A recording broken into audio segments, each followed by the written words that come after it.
नमस्ते। आज मैं एक राम जी का गीत गा रही हूँ। जब राम जी शादी करने आए हैं उस समय का। प्लीज आप लोगों को अच्छा लगे तो शेयर, लाइक, सब्सक्राइब जरूर करें। राम जी से पूछे,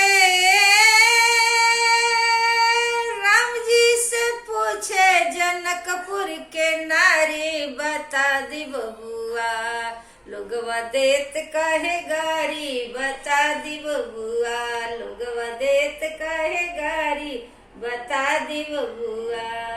हम तो ही से पूछी ले ओ धनुषधारी, हम तो ही से पूछी ले ओ धनुषधारी।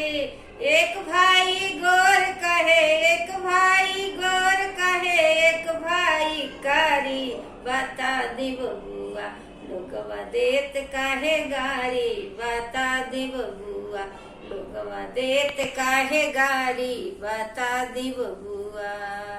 ए बूढ़े बाबा के पकल पकल दाढ़ी, ए बूढ़े बाबा के पकल पकल दाढ़ी, खा देखन में पातर, देखन में पातर, खाए भरे थारी, बता दे बबुआ लोगवा देव काहे गारी, बता दे बबुआ लोगवा देव काहे गारी, बता दे बबुआ।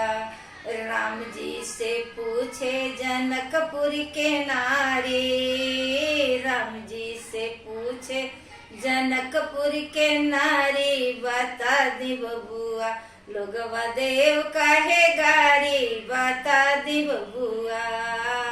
राउर बाबूजी, राउर बाबूजी कैने होशियारी, राउर बाबूजी कैने होशियारी।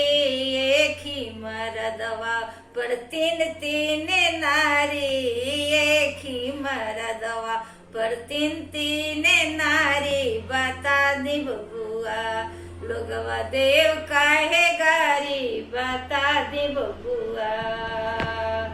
कहेली नाउन कहे समझाई, ई सब लागे बाबू, ई सब लागे बाबू राउर सरहज साली, बता दी बबुआ रउरा बता दी बबुआ लोगवा देव काहे गारी, बता दी बबुआ लोगवा देव काहे गारी, बता दी बबुआ।